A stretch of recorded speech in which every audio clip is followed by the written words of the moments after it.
Salam sejahtera bagi kita sekalian. Shalom. Apa kabar rekan-rekan? Saya berharap kita semua dalam keadaan sehat dan baik. Pada kesempatan ini saya akan membagikan sesuatu hal yang sangat penting bagi kita, apalagi kita sebagai para aktivis, para pelayan Tuhan, ataupun para pekerja kebun anggur. Dalam materi yang saya sampaikan ini, saya tidak menggurui kita, tapi saya akan mencoba membagikan sesuatu hal yang sangat penting bagi setiap kita, yaitu tentang memahami pentingnya berdoa. Kenapa ini penting sekali untuk kita bahas? Karena di dalam pelayanan kita, di dalam pekerjaan yang Tuhan percayakan kepada kita, tentu kita tidak lepas dari kekuatan, dari sebuah power, ataupun dari sebuah dinamika. Apa itu? Yaitu doa. Nah, rekan-rekan sekalian, saya pernah membaca buku, judulnya 10 Kekuatan Pelayanan. Di dalam buku yang saya baca itu, ada satu kekuatan pelayanan yang dibahas di sana, yaitu tentang doa. Kenapa doa menjadi kekuatan dalam pelayanan kita? Saya percaya ketika kita berdoa, maka itu yang akan memberikan kita sesuatu yang menggerakkan, sesuatu yang menggairahkan, sesuatu yang akan memampukan kita untuk mengerjakan pelayanan yang lebih efektif dan lebih efisien lagi. Baik rekan-rekan sekalian, sebelum kita membahas ini lebih jauh lagi, saya ajak kita semua untuk berdoa terlebih dahulu. Tuhan Yesus, pada kesempatan ini kami bersyukur buat kebaikan-Mu bagi kami. Dan hari ini Tuhan kami rindu belajar bersama untuk kebenaran firman-Mu tentang pentingnya berdoa dalam kehidupan kami. Bapa di surga, ajar kami, berikan kami hati seorang murid untuk kami boleh memahami, mengerti materi yang Engkau sampaikan ini kepada kami. Terima kasih Tuhan, di dalam nama Yesus kami berdoa dan mengucap syukur. Amin. Rekan-rekan sekalian dimanapun kita berada, yang menyaksikan, yang mendengar, yang melihat video ini, jangan kita berpikir, jangan kita mengatakan bahwa saya tidak perlu belajar untuk memahami doa. Justru kita harus merendahkan hati dan merendahkan diri untuk memahami dan mengerti betapa pentingnya, betapa berharganya sebuah kehidupan doa yang kita bangun, baik itu di keluarga kita, di pelayanan kita, di pekerjaan kita, maupun di lingkungan kita. Kenapa? Karena doa-doa yang kita bangun, doa-doa yang kita naikkan kepada Tuhan kita Yesus Kristus, itulah yang menjadi harapan, itulah yang menjadi dorongan motivasi bagi kita untuk kita menjalani proses kehidupan kita ini. Dari materi ini rekan-rekan ada dua sesi yang akan saya sampaikan kepada kita semua. Di sesi yang pertama ini saya akan menjelaskan kepada kita tentang garis-garis besar doa orang Kristen. Kenapa ini saya bahas?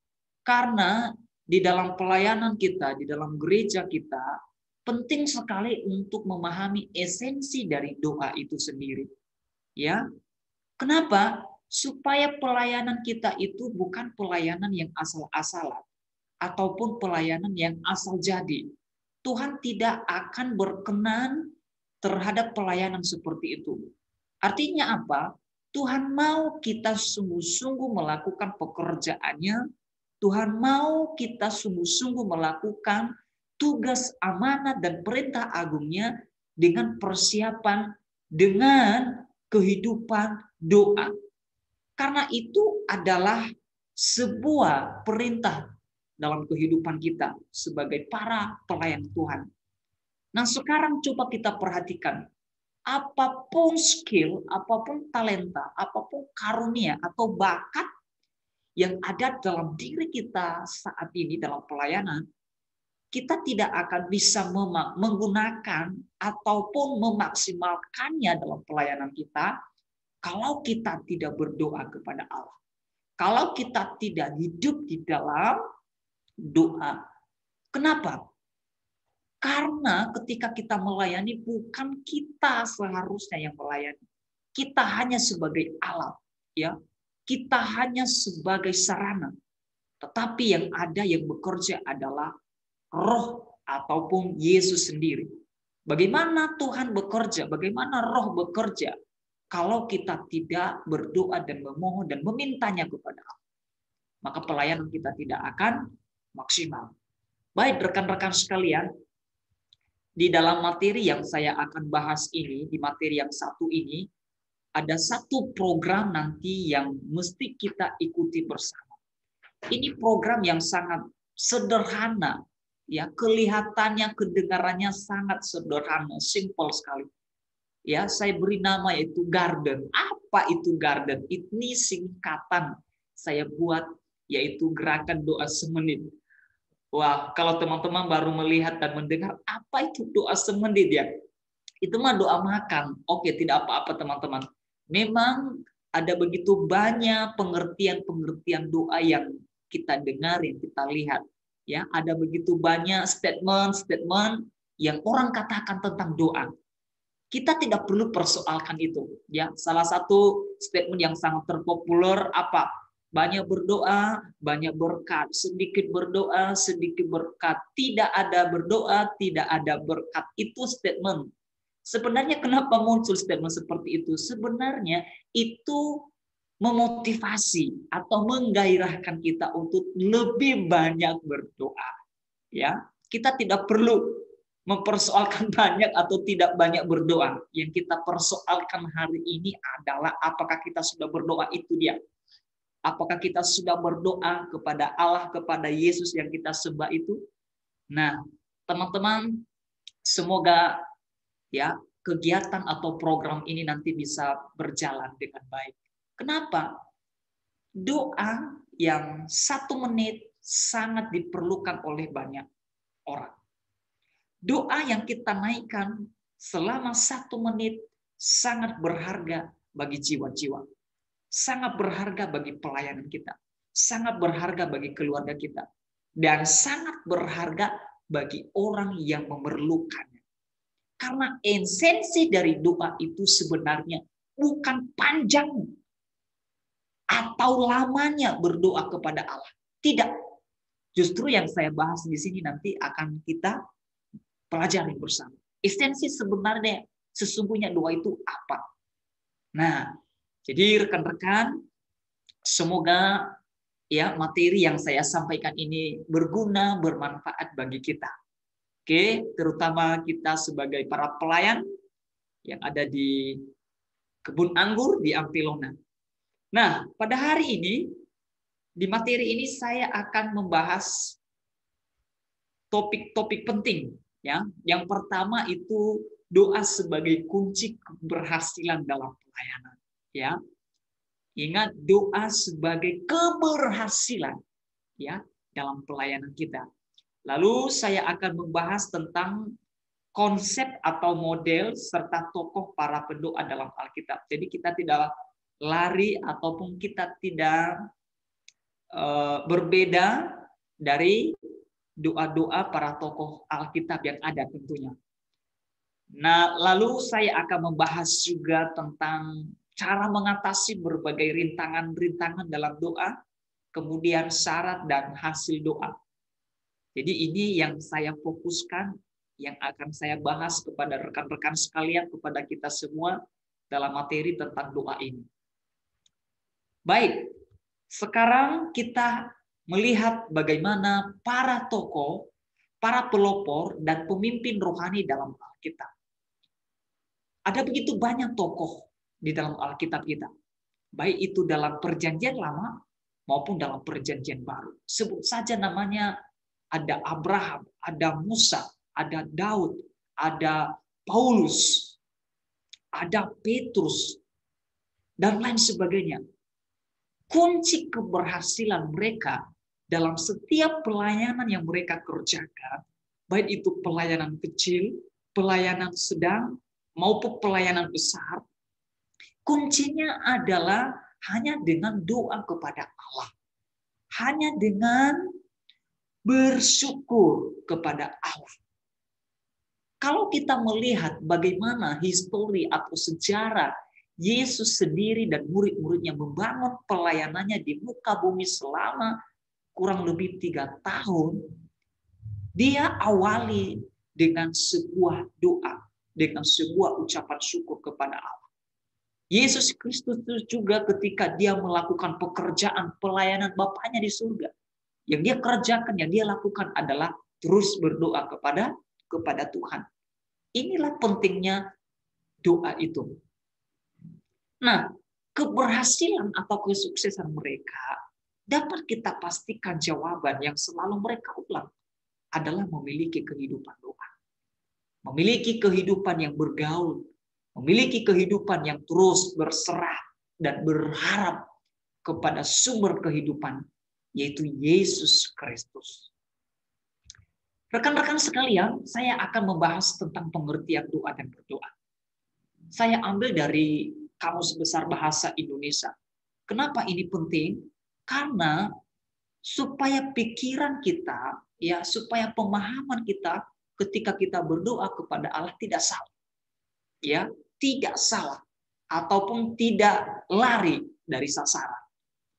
Doa sebagai permohonan, harapan, permintaan, pujian kepada Tuhan. Sekali lagi, doa sebagai permohonan, harapan, permintaan, pujian kepada Allah.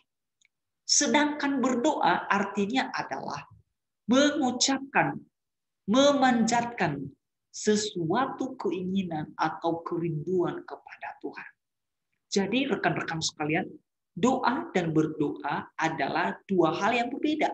Tetapi maknanya adalah sama, yaitu memohon atau berharap atau merindukan, meminta kepada satu pribadi, yaitu Tuhan kita Yesus Kristus. Saya percaya rekan-rekan semua mengerti, memahami tentang pengertian ini. Ini pengertian yang sangat sederhana. Ya, ini pengertian yang sangat simpel sekali.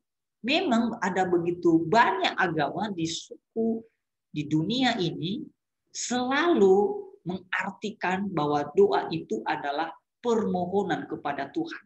Ya, permohonan kepada Allah.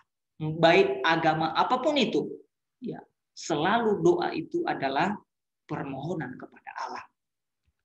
Nah, kemudian doa menurut pandangan Kristen. Saya ambil dari buku Ensiklopedia Perjanjian Baru.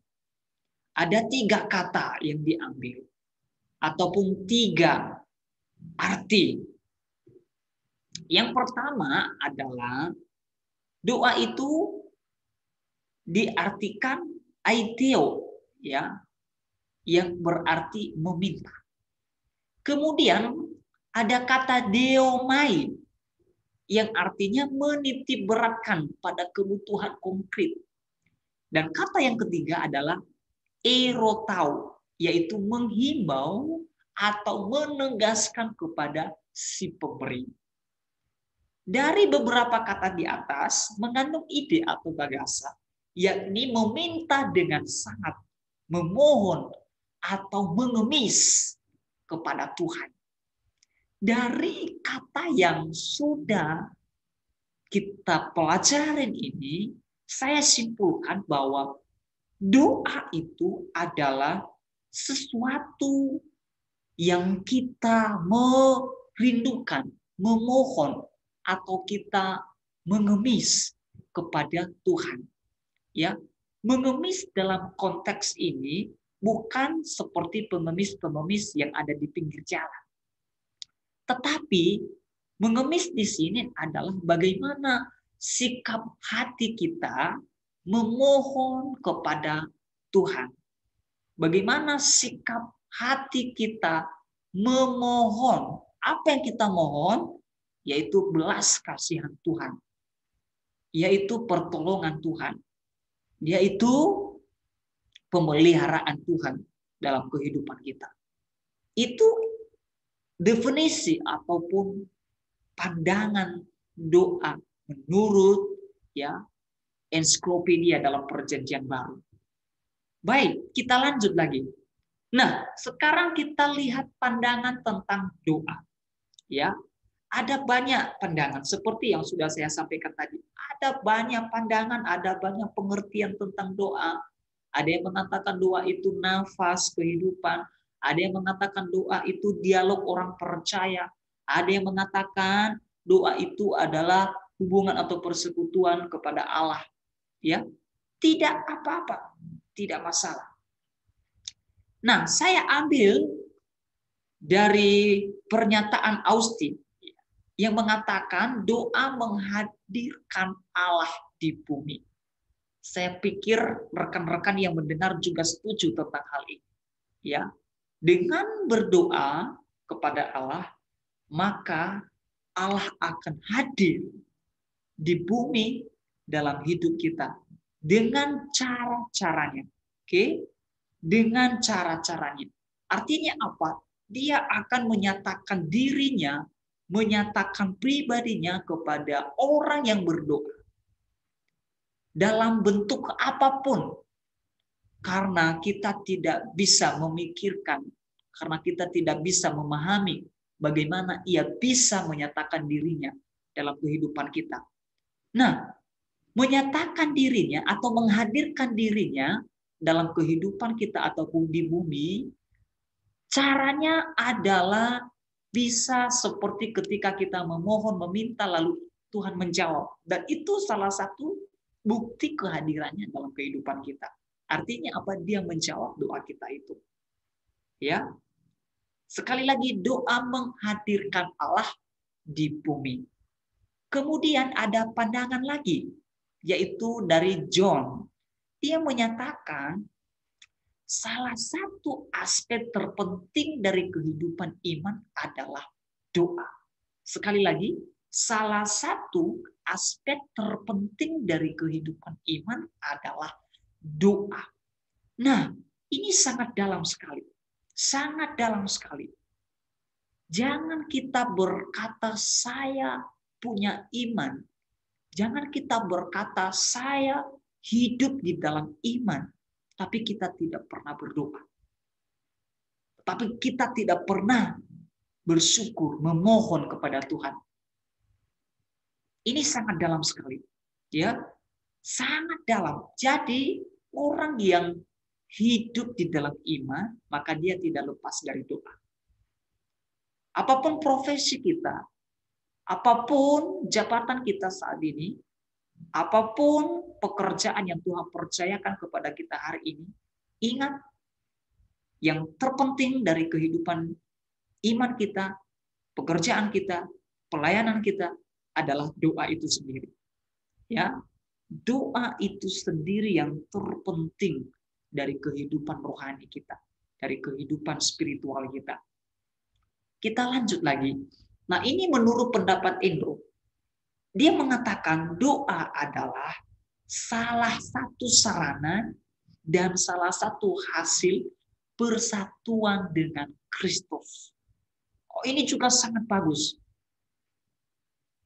Ternyata doa itu sebagai sarana untuk kita bisa bersatu dengan Kristus. Doa itu adalah sarana untuk kita ya berjumpa ya di dalam Kristus Yesus.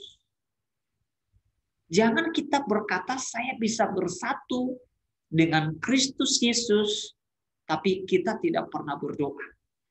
Ya, kita tidak pernah melakukan kegiatan doa kepada Dia. Ini sangat bagus sekali. Ya. Kemudian menurut Simon, apa yang dia katakan tentang doa? Doa adalah tanda kehidupan pertobatan yang sejati. Ini juga sangat dalam sekali. Saya merenungkan, saya berpikir, kalau kehidupan yang sudah bertobat, sudah berubah, sudah berbalik arah, maka tandanya, buktinya adalah dia berdoa. Ini bagus sekali, ya. Arti yang sangat sederhana begini. Kalau kita sudah bertobat, tandanya apa? Buktinya apa? Yaitu kita berdoa. Itu tanda buktinya kalau kita sudah bertobat adalah doa. Jadi jangan kita berkata saya sudah bertobat, saya sudah berubah, tapi kita tidak pernah berdoa. Berarti Anda belum bertobat. Ini sangat dalam sekali. Nah ini Bapak Gereja, yaitu John Calvin. Dia mengatakan, doa adalah suatu penghubung antara manusia dengan Allah. Kita bisa terhubung, bisa terkoneksi dengan Allah hanya dengan doa. Penghubung artinya sebagai alat, ya, sebagai alat ataupun sebagai jaminan untuk kita bisa terhubung kepada Allah ataupun tersambung dengan Allah. Ini juga sangat-sangat penting sekali. Ya, saya sengaja kasih ini kepada rekan-rekan semua supaya kita bisa memahami, ya, pengertian, pandangan-pandangan tentang doa itu. Ya, dari beberapa pandangan, dari beberapa definisi yang sudah saya sampaikan ini, saya percaya kita semua menangkap dan memahaminya. Ini sangat penting sekali. Nah, ada satu lagi, yaitu Bones. Dia mengatakan doa adalah kekuatan mengagumkan yang ditempatkan oleh Tuhan yang Maha Besar di tangan orang-orang kudus yang digunakan untuk mencapai tujuan besar dan meraih hasil-hasil yang tak biasa. Doa menjangkau segalanya, menyentuh semua hal besar dan kecil yang Tuhan janjikan bagi manusia. Artinya apa? Kita bisa menyentuh, kita bisa menjangkau hal-hal yang kecil sampai pada hal-hal yang besar yang Tuhan Yesus janjikan kepada kita. Hanya dengan apa? Hanya dengan doa. Jadi jangan berpikir saya bisa mencapai, meraih, mendapatkan yang Tuhan janjikan kepada saya kalau kita tidak berdoa. Jadi artinya apa? Kita bisa meraih dan mencapai yang Tuhan janjikan itu hanya dengan doa. Sekali lagi, hanya dengan doa. Apa yang Tuhan janjikan? Apa yang Yesus janjikan buat kita sekalian? Ada banyak janji-janji Allah. Ada banyak, ada ribuan janji Allah yang Dia janjikan buat kita. Persoalannya adalah apakah kita sudah menjangkau itu, menyentuh itu, menerima itu, mendapatkan itu dalam kehidupan kita? Kalau belum, berarti kita belum berdoa. Kalau belum, berarti kita belum berdoa. Ini dia yang disampaikan oleh tokoh ini. Oke? Nah, saya berharap teman-teman yang mendengarkan video ini dari sekian banyak pandangan tentang doa, saya percaya kita semua mengerti. Ya, saya percaya kita semua memahaminya. Nah, sekarang saya akan membahas tentang apa kata Alkitab tentang doa. Apa yang dikatakan oleh Alkitab. Kita lihat satu persatu. Memang ada begitu banyak ayat-ayat Alkitab yang menjelaskan tentang doa. Banyak sekali. Tapi hanya beberapa ayat saja yang saya bagikan kepada kita. Di dalam Lukas 18 ayat 1b. Bahwa mereka harus selalu berdoa dengan tidak jemu-jemu. Ini yang dikatakan oleh Tuhan Yesus sendiri. Bahwa mereka harus selalu berdoa dengan tidak jemu-jemu. Ya, siapa mereka di situ? Mereka di situ adalah termasuk kita. Termasuk para pelayan Tuhan. Termasuk orang tua. Termasuk anak-anak. Termasuk murid. Termasuk kita semua. Ini yang Tuhan Yesus katakan tentang doa itu. Kemudian di dalam 1 Tesalonika 5 ayat 17, tetaplah berdoa. Ya, tetap, tidak berhenti, tidak stuck, tidak stop, tapi tetap terus-menerus berdoa. Lalu dalam Efesus pasal 6 ayat 18 mengatakan, dalam segala doa dan permohonan berdoalah setiap waktu di dalam roh, dan berjaga-jagalah di dalam doamu itu dengan permohonan yang tak putus-putusnya untuk segala orang kudus. Berdoalah setiap waktu, berarti tidak dibatasi. Ya, kapan saja. Ya. Baik itu pagi, siang, sore, malam, bahkan 24 jam pun silakan berdoa. Ya. Setiap waktu, setiap saat, setiap detik, setiap jam kita terus berdoa. Itu yang dikatakan oleh Alkitab. Kemudian dalam Matius pasal 26 ayat 41, berjaga-jagalah dan berdoalah. Ini juga salah satu yang disampaikan oleh Tuhan Yesus. Untuk terus berjaga-jaga, untuk terus berdoa. Nah, perhatikan baik. 4 hal penting mengapa harus berdoa. 4 hal penting mengapa harus berdoa. Yang pertama, doa adalah perintah Tuhan sendiri. Jadi Tuhan memberikan perintah ya kepada murid-murid untuk berdoa, untuk berjaga-jaga. Oke? Itu yang harus kita pahami. Ya, mengapa harus berdoa? Karena itu perintah Tuhan. Maka kita sebagai seorang murid, kita sebagai seorang pelayan, kita sebagai seorang pekerja, kita sebagai seorang hamba, maka kita ikuti perintah itu. Maka kita laksanakan, lakukan perintah itu. Apa perintah Tuhan yang kita bahas hari ini? Yaitu berdoa. Lalu yang kedua apa?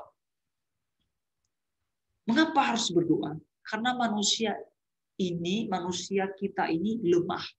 Ya, lemah. Ya, manusia itu lemah. Jadi kita ini tidak ada apa-apanya. Kita ini bukan siapa-siapa. Kita ini di mata Tuhan tidak ada apa-apanya. Mungkin kita di dunia hebat, dilihat orang. Kaya, dilihat orang. Pintar, dilihat orang. Tapi di mata Tuhan kita tidak ada apa-apanya. Ya, oleh sebab itu, mengapa harus berdoa? Karena kita ini bukan siapa-siapa. Kita ini hanya sebagai ciptaan. Kita ini hanya sebagai alat. Oleh sebab itu, kita berdoa. Kemudian yang ketiga, mengapa harus berdoa? Karena ada kebutuhan. Ya, ada kebutuhan. Setiap kita punya kebutuhan.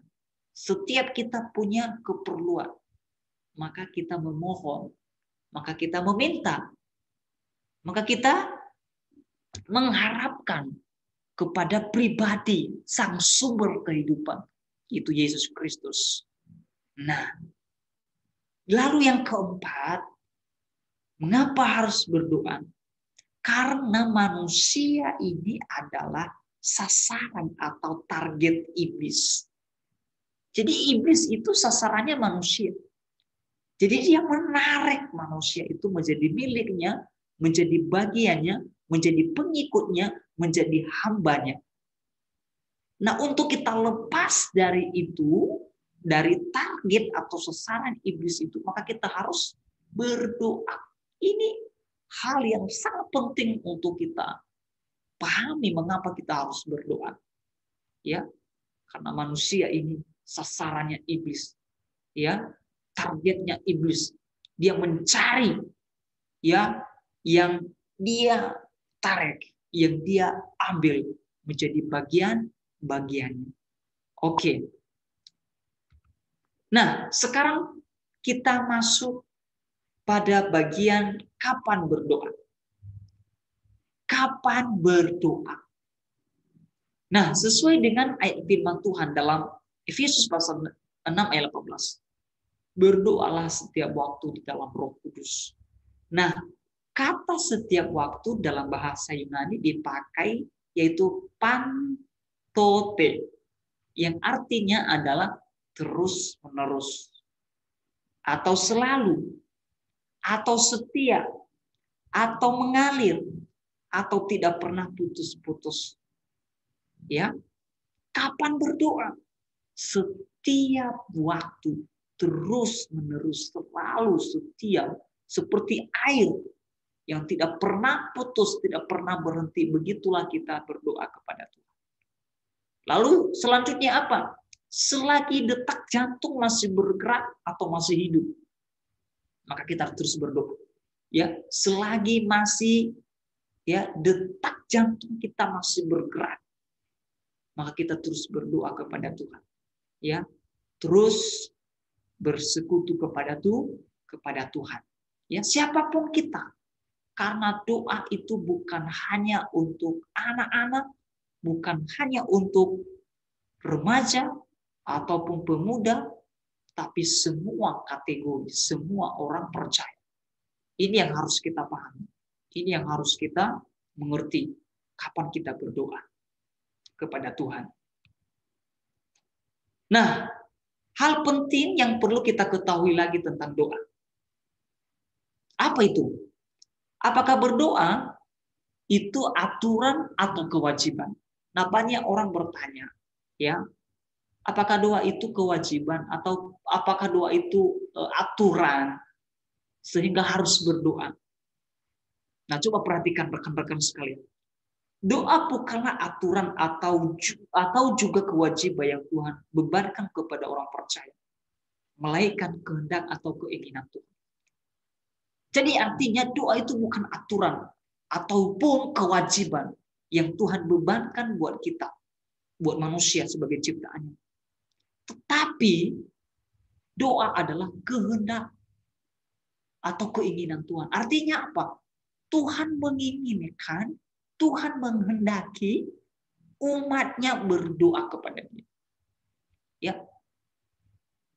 Tuhan rindu, Tuhan mau umatnya, anaknya berdoa kepada Dia. Ini yang harus kita perhatikan. Ya, Tuhan menghendaki, Tuhan menginginkan orang-orang percaya itu berdoa kepada Dia. Oke? Selanjutnya, jika doa merupakan aturan yang harus dilakukan setiap orang percaya, maka orang percaya berdosa jika tidak berdoa.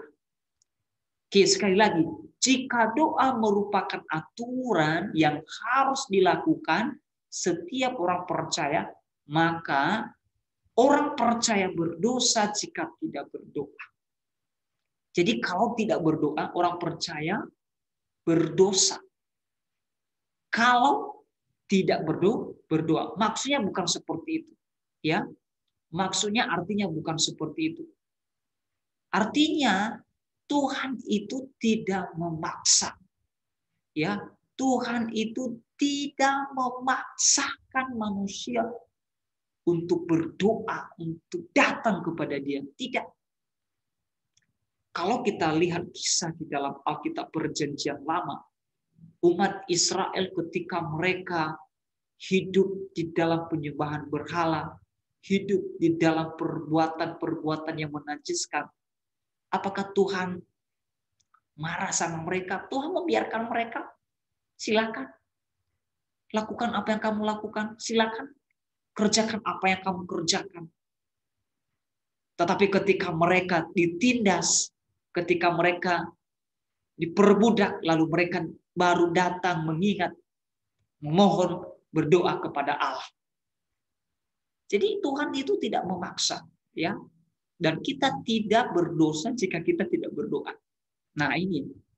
Tetapi dengar baik, mengabaikan doa adalah suatu kebodohan besar yang bisa dilakukan oleh Kristen. Mengabaikan atau tidak berdoa adalah suatu kebodohan besar. Kenapa? Hal ini bukanlah soal dosa atau bukan. tetapi merupakan kerugian besar karena berkat rohani yang Tuhan sediakan kepada orang yang berdoa sangatlah besar. Jadi kalau kita tidak berdoa, kalau kita tidak memohon, ataupun kalau kita tidak meminta kepada Allah, maka kita sangat rugi besar. Karena kita tidak dapat apa-apa. Karena kita tidak terima apa-apa. Ini dia. Jadi rekan-rekan sekalian yang mendengarkan ini, pilihan ada di tangan kita. Pilihan ada di tangan kita. Apakah kita mau berdoa? Silakan. Kalau tidak pun silakan, tidak ada masalah. Tuhan tidak paksa, ya. Ataupun Tuhan awas ya, ancam kita kalau tidak berdoa. Awas ya kalau tidak mau berdoa. Tuhan tidak seperti itu. Ya. Justru kita sebagai orang yang sudah melayani Tuhan, percaya kepada Tuhan, kita sangat rugi besar. Ya, rugi dalam apa? Dalam pelayanan kita kalau kita tidak berdoa. Karena pelayanan kita tidak akan mendapatkan apa-apa. Pelayanan kita menjadi pelayanan yang rutinitas saja. Kalau kita tidak disertai atau menyertakan doa-doa di dalam pelayanan kita. Ya. Jadi jangan kita mengabaikan ataupun jangan kita tidak berdoa. Dan itu suatu kebodohan besar bagi kita. Ya, suatu kebodohan besar bagi kita. Kalau di gereja kita tidak ada doa, kalau di keluarga kita tidak ada doa, kalau di tempat pekerjaan kita tidak ada doa. Karena kenapa? Kita tidak akan terima apa-apa, ya. Kita tidak akan mendapatkan apa-apa. Ini hal penting untuk kita ketahui tentang doa. Nah, selanjutnya saya akan membahas tentang esensi doa kepada Tuhan. Dari awal tadi saya sudah singgung dan saya akan jelaskan esensi doa kepada Tuhan. Ada beberapa poin penting yang harus kita pahami dalam esensi doa. Yang pertama adalah doa itu memohon, bukan memaksa. Sekali lagi, doa kepada Tuhan memohon bukan memaksa. Seringkali kita kalau berdoa memaksa. Tuhan berikan, Tuhan sediakan ini, Tuhan aku mau ini, Tuhan aku rindu ini. Ya, esensi doa itu yang sesungguhnya adalah memohon. Ingat dari arti yang sudah saya sampaikan tadi dengan doa-doa, yaitu apa? Mengemis. Ya, mengemis. Nah, seorang pengemis, apakah dia memaksa untuk dia diberikan atau mendapatkan yang dia inginkan? Tidak. Ya, pengemis dia hanya memohon. Dia tidak punya hak untuk memaksa. Ya, dia tidak punya hak. Ini esensi doa. Memohon bukan memaksa. Apa yang kita mohon? Yang kita mohon adalah belas kasihan Tuhan. Yang kita mohon adalah penyertaan Tuhan dalam hidup kita. Ya, kita memohon kasih Tuhan dalam pelayanan kita. Kita memohon pertolongan Tuhan, kuasa Tuhan dalam pelayanan kita. Dimanapun kita berada. Nah, itu esensi yang pertama. Esensi yang kedua, doa kepada Tuhan dari hati, bukan dari pikiran. Ya, dari hati. Ya, berdoalah dari hati, bukan dari pikiran. Artinya apa? Seringkali kita berdoa dengan pikiran kita. Kita sudah memikirkan ini, memikirkan itu. Saya mikirkan, saya harus begini. Saya harus dapat ini. Kalau ini, maka terjadi ini. Kalau Tuhan kasih ini, maka saya lakukan ini. Jangan seperti itu. Ya.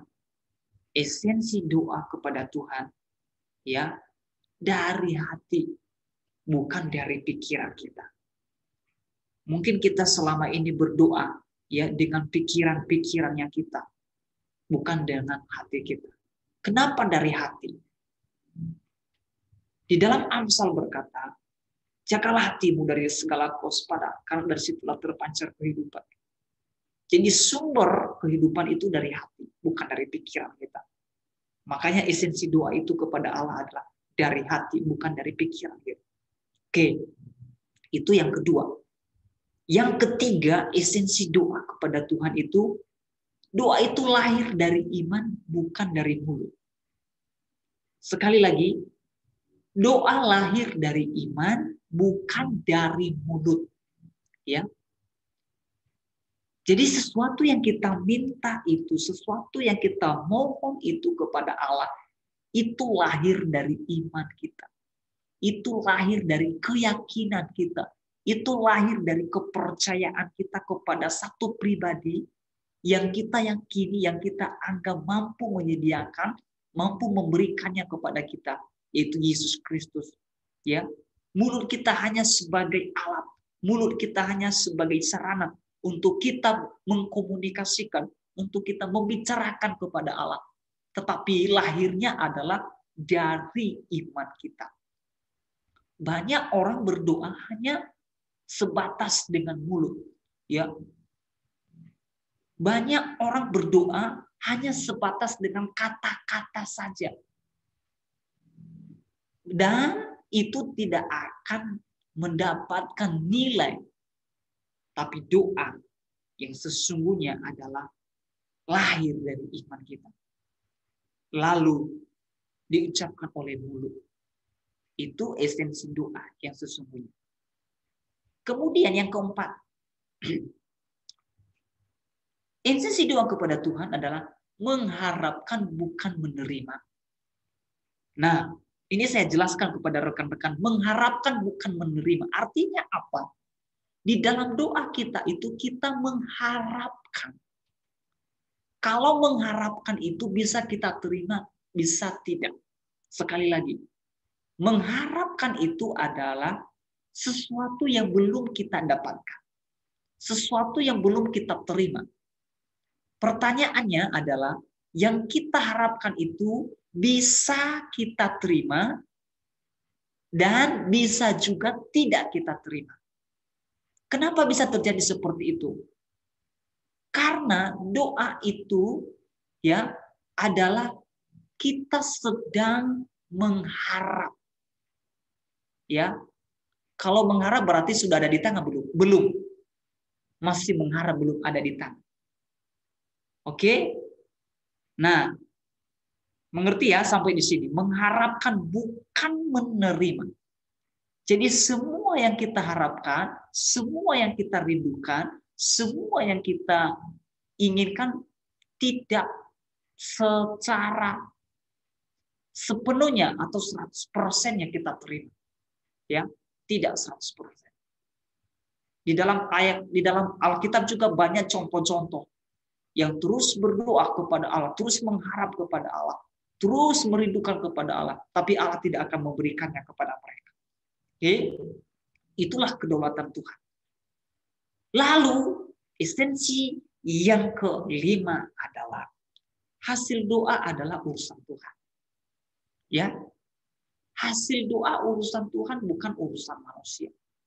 Artinya apa? Kalau Tuhan mau jawab ya, kalau Tuhan tidak, itu urusan Tuhan. Yang penting yang kita lakukan adalah sudah berdoa. Yang penting yang sudah kita kerjakan adalah sudah berdoa. Jadi rekan-rekan sekalian, mungkin selama ini ada banyak doa-doa, ada banyak permohonan, permintaan kita kepada Allah yang belum terjawab, yang belum diberikannya kepada kita. Itu bukan urusan kita. Itu urusan Tuhan. Ingat sekali lagi, esensi doa yang pertama, doa itu memohon, bukan memaksa. Ya, artinya apa? Kita tidak boleh paksa keinginan kita. Kita tidak boleh memaksa kerinduan hati kita ini kepada Allah. Ya, kita tidak boleh memaksa. Hanya kita memohon kepada Tuhan. Ya, urusan dijawab atau tidak dijawab, biarkanlah tangan Tuhan yang bekerja. Biarkanlah tangannya yang akan menyediakan dan mencukupkannya kepada kita sekalian. Nah, rekan-rekan sekalian, dari esensi doa ini kita akan belajar. Ya, kita akan belajar. Mungkin kita akan mengevaluasi doa-doa kita yang kita lakukan selama ini. Ya, baik itu di dalam doa-doa pribadi kita, di dalam doa-doa keluarga kita, di dalam doa pelayanan kita, di dalam doa syafaat kita, doa bersama kita, dan lain sebagainya. Kita akan evaluasi esensi doa yang sudah kita pelajarin ini, kita akan melihat, ya, kita akan mengimplementasikannya dalam diri kita, dalam hidup kita sebagai para pelayan-pelayan Tuhan. Mungkin kita merindukan gereja kita besar. Mungkin kita merindukan gereja kita dipenuhi dengan jiwa-jiwa. Mungkin kita merindukan keluarga kita menjadi keluarga yang kaya, keluarga yang bahagia, keluarga yang sukses, keluarga yang berhasil, dan lain sebagainya. Kita tidak perlu memaksakan keinginan kita untuk kita raih, untuk kita terima. Yang penting ingat esensi doa ini, ya. Esensi doa memohon bukan memaksa. Ya, esensi doa yang kedua dari hati bukan dari pikiran. Esensi doa lahir dari iman bukan dari mulut. Esensi doa yang keempat mengharapkan bukan menerima. Dan yang kelima adalah hasil doa adalah urusan Tuhan. Kalau Tuhan jawab, puji Tuhan. Kalaupun tidak dijawab, haleluya. Yang penting kita sudah berdoa, ya. Yang penting kita sudah berdoa. Ingat sekali lagi, teruslah berdoa kepada Dia, ya. Teruslah berdoa setiap saat, setiap waktu, kapan saja, di mana saja. Teruslah berdoa kepada Tuhan. Nah, ini yang disebut dengan esensi doa kepada Allah. Lalu, kesimpulannya. Tadi kita sudah belajar tentang pengertian doa. Terus tentang apa yang dikatakan oleh Alkitab mengenai doa. Dan kita sudah mempelajari esensi doa. Sekarang kita akan lihat apa sih yang kita dapatkan, yang kita peroleh dari materi ini. Yang pertama, doa tidak akan jauh dari diri kita. Ya, karena hidup kita adalah doa sendiri. Artinya apa? Kitalah yang akan berdoa buat diri kita. Ya. Kitalah yang berdoa buat masa depan kita, buat keluarga kita, buat pelayanan kita. Dimulai dari kita sendiri. Ya, karena apa? Karena doa itu sudah melekat kepada kita. Karena doa itu sudah menjadi kebiasaan kita sebagai seorang murid. Kebiasaan kita sebagai seorang pelayan Tuhan. Ya, hidup kita adalah doa. Ya, maka teruslah kita berdoa. Kedua, dengan berdoa kita mengenal Allah sebagai pemelihara. Ya, kita bisa mengenal, kita bisa memahami Allah sebagai sumber pemeliharaan buat setiap kita. Ya, kalau kita berdoa kepada Dia. Kita bisa pahami itu, kita bisa mengerti itu, kita bisa ya melihat itu dengan apa? Dengan doa-doa yang kita naikkan kepada Dia. Kita tidak akan bisa melihat itu. Kita tidak mengerti atau mengenal bahwa Allah sebagai pemelihara kalau kita tidak berdoa. Kenapa disebut Allah sebagai pemelihara? Karena ketika kita berdoa, ada keajaiban-keajaiban, ada kuasa-kuasa Tuhan terjadi buat setiap kita. Ya, seperti tadi yang sudah saya jelaskan bahwa ketika kita berdoa, kita akan menjangkau, menyentuh hal-hal yang kecil sampai hal-hal yang besar yang Tuhan janjikan itu kepada kita. Lalu yang ketiga apa? Tuhan merindukan doa-doa setiap kita. Ya, sekali lagi Tuhan merindukan bukan memaksa. Ya, doa tadi bukan aturan atau kewajiban, tetapi doa merindukan. Ya, doa menghendaki. Setiap kita berdoa kepada Dia. Kita ini adalah anak. Kita ini adalah buatan tangan Allah. Dan kita hanya berdoa kepada Dia, bukan kepada yang lain. Berdoa, memohon, mengharapkan, meminta, ya, apa yang kita rindukan dalam kehidupan kita. Dan yang terakhir adalah doa menghadirkan sesuatu yang dari kecil sampai kepada yang besar. Ya, dari hal-hal yang kecil akan Tuhan sediakan, akan Tuhan nyatakan kepada kita kalau kita benar-benar berdoa kepada Dia.